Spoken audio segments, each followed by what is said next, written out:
नमस्कार दोस्तों, एक बार फिर से आपका स्वागत है हमारे YouTube चैनल एनसी कैंपस में। दोस्तों, आज हम लोग मध्यकालीन इतिहास के बारे में पढ़ेंगे। मुग़ल काल, जो कि मुग़ल एम्पायर है, मुग़ल पीरियड। दोस्तों, जैसा कि हम लोग जानते हैं कि हमारे भारतवर्ष में अनेकों शक्तियाँ, जो अनेकों विदेशी आक्रांताओं ने आक्रमण किया और इस पर उन्होंने अपना राज किया। उसमें से ही कुछ मुग़ल काल, जो मुग़ल एम्पायर था, काफ़ी वर्षों तक हमारे भारत पर इन्होंने राज किया। मुग़ल एम्पायर की हम बात करें तो तैमूर जो थे, ये मध्य एशिया में एक बहुत ही बड़े साम्राज्य और बड़ी शक्ति बनकर के उभरे हुए थे। और जब तैमूर मारा जाता है, यानी कि तैमूर का जब वहाँ पर साम्राज्य जब ख़त्म होता है, तो वहाँ पर जो छोटी छोटी शक्तियाँ होती हैं वह बढ़ जाती हैं और नई नई शक्तियाँ वहाँ पर अपना नई एक ऊर्जा के साथ एक नई स्थापित करती हैं अपने आप को। उसमें से ही एक जहीरुद्दीन मोहम्मद, यानी जिसका वास्तविक नाम था जहीरुद्दीन मोहम्मद, जिसको बाबर के नाम से जाना जाता है। बाबर एक तुर्की भाषा का शब्द है जिसका अर्थ होता है बाघ। बाबर का जन्म हुआ था 14 फरवरी 1483 में हुआ था। और बाबर बहुत ही अल्पायु में ही, जब 11 वर्ष का था, तभी उसके पिता का देहांत हो गया। उसके पिता फरगना राज्य के शासक थे और जब उसके पिता की जब मृत्यु हो जाती है तो बाबर वहाँ का शासक बनता है और छोटी ही उम्र में कई वह राज्यों को जीतता जाता है। वैसे तो वह पिता की ओर से तैमूर वंश का था और उसकी माता जो थी वो मंगोल वंश की थीं। इस तरह से एक नए साम्राज्य की स्थापना होती है जिसका नाम था चगताई वंश। चगताई वंश, इसको मूलतः हम लोग मुग़ल वंश के नाम से जानते हैं। तो मुग़ल वंश की इस तरह से स्थापना होती है और बहुत ही जल्द ही, बहुत शीघ्र बाबर कई राज्यों को जीतते जाता है, जिसमें से 1504 में सबसे पहले उसने समरकंद, काबुल और कंधार को विजित किया। और वहाँ पर विजय करने के बाद उसका ध्यान आकर्षित हुआ दक्षिणी पूर्वी ओर, जिसमें वो भारत की ओर अपना रुख करता है।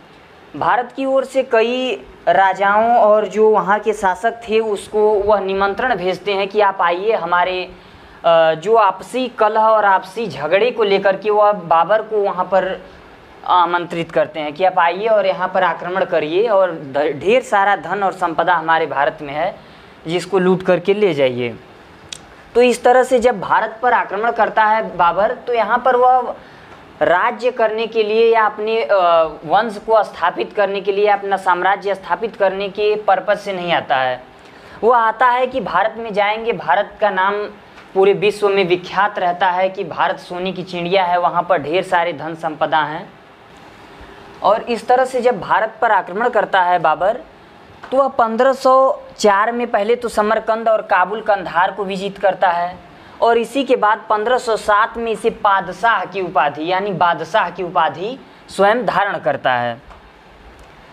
इसके बाद जब वह भारत आता है तो भारत पे आक्रमण करने से पहले 1518 में भीरा और बाजौर, भेरा या इसको भीरा के भी नाम से जानते हैं, भेरा या भीरा, कई जगह आपको मिलेगा, कहीं भेरा लिखा हुआ, कहीं भीरा, और बाजौर, ये दोनों को विजित करता है। और इनको जीतने के बाद वह भारत में जब आता है तो 1526 में दिल्ली का युद्ध होता है। और पानीपत का युद्ध, उस समय दिल्ली का शासक होता है इब्राहिम लोदी,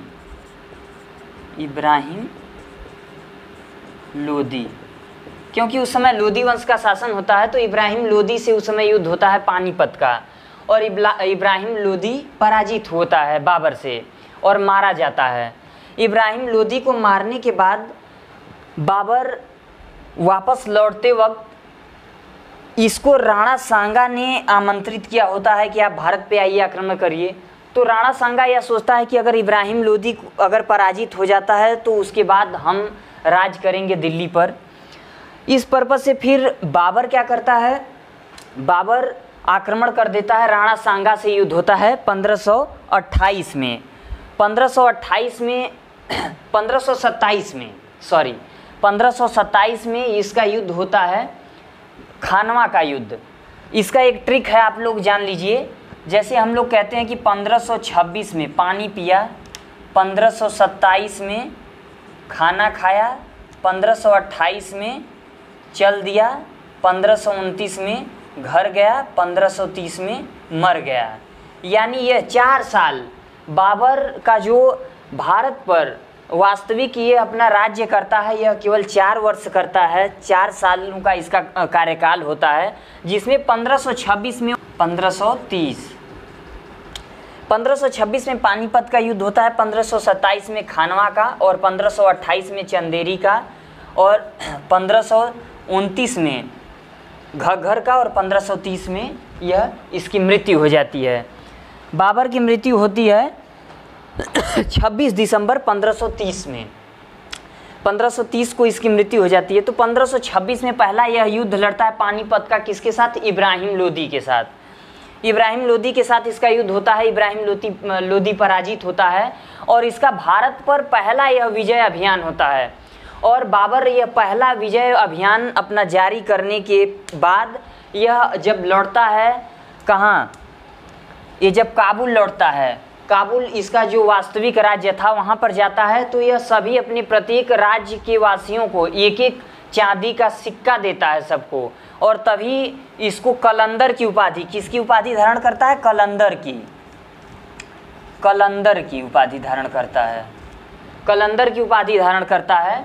और 1527 में फिर इसका खानवा का युद्ध किससे होता है? राणा सांगा से युद्ध होता है। राणा सांगा से इसका युद्ध होता है।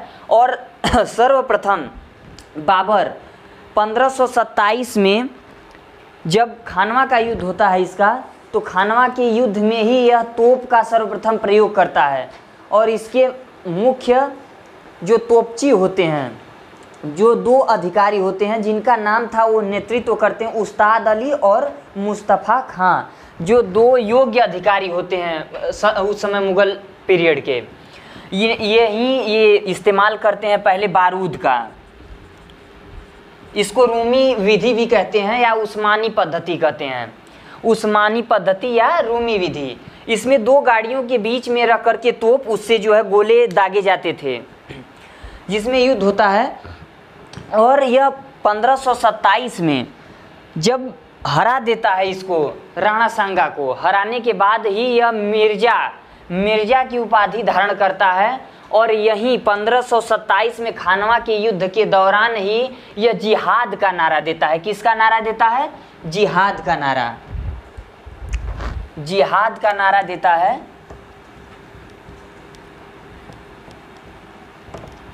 जिहाद का नारा देता है। जिहाद का नारा देता है। और यहाँ पे 2 कर लगाए गए रहते हैं राणा सांगा के समय में मुसलमानों के ऊपर। एक तमगा कर और व्यापारिक कर, जो कि मुसलमानों से लिया जाता है। यह इसको समाप्त कर देता है। अपने सैनिकों और मुस्लिमों का मनोबल बढ़ाने के लिए,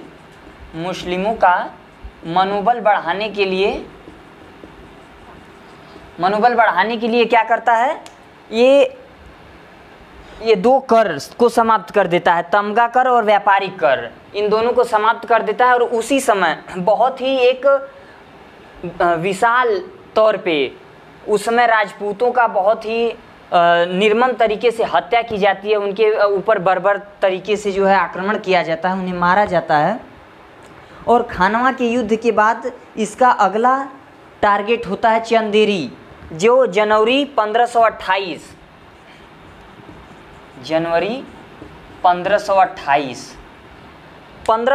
में जनवरी 1528 में चंदेरी राज्य का यह रुख करता है। चंदेरी का युद्ध लड़ता है। चंदेरी का युद्ध होता है किसके बीच में?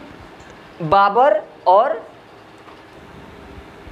1528 में चंदेरी का युद्ध होता है। चंदेरी का युद्ध बाबर और मेदिनी राय के बीच में होता है।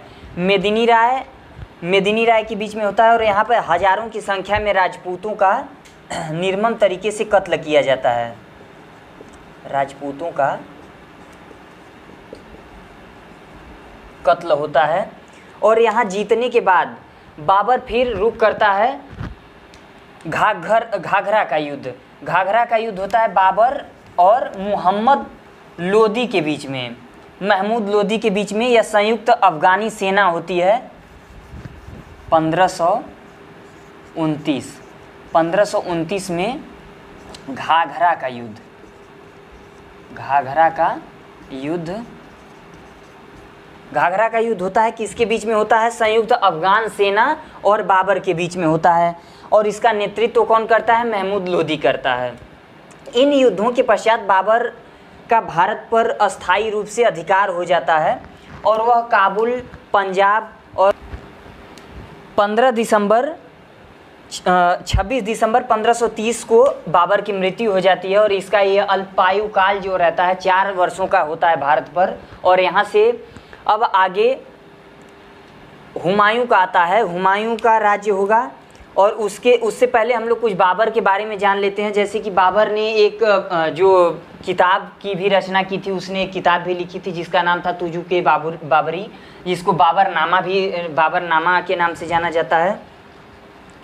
और बाबरनामा किस भाषा में लिखी हुई रहती है? तुर्की भाषा में।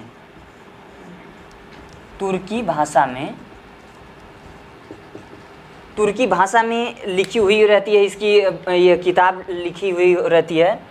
तो इसका जो है ये फारसी भाषा में अनुवाद करता है कौन? अब्दुल रहीम खान खाना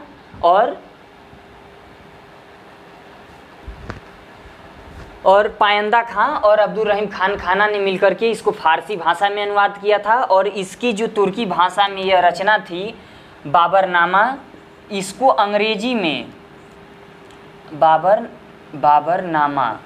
बाबरनामा को अंग्रेजी में श्रीमती बेबरीज एक अंग्रेजी लेखिका थी, जिन्होंने इसको अंग्रेजी में इसका अनुवाद किया था, श्रीमती बेबरीज ने बाबरनामा को। बाबर प्रकृति प्रेमी भी था। वह कहता था कि भारत में पहाड़ और नदियों के सिवा और कुछ भी नहीं है, और उसका यह मानना था कि भारत में अक्लमंद और बहुत ही दुर्लभ प्रकार के लोग हैं, लेकिन वह बहुत ही यहाँ की संस्कृति को पिछड़ी हुई मानता था। वह हिंदुस्तान को कहता था कि यहाँ पर सोने और चांदी का हिंदुस्तान में अथाह संपत्ति है, और हिंदुस्तान सोने और चांदी से भरा हुआ है। बाबर ने लिखा है कि भारतीय लड़ना नहीं जानते हैं, मरना जानते हैं लेकिन लड़ना नहीं जानते हैं। इस तरह से बाबरनामा में इसने कई चीज़ों का उल्लेख किया। तो आज हम लोगों ने मुग़ल काल में बाबर के बारे में हम लोगों ने पढ़ा। अब आगे हम लोग अगले शासक हुमायूं के बारे में पढ़ेंगे अगले वीडियो के। मैं आशा करता हूं कि आप लोगों को ये वीडियो पसंद आई होगी। तब तक के लिए नमस्कार।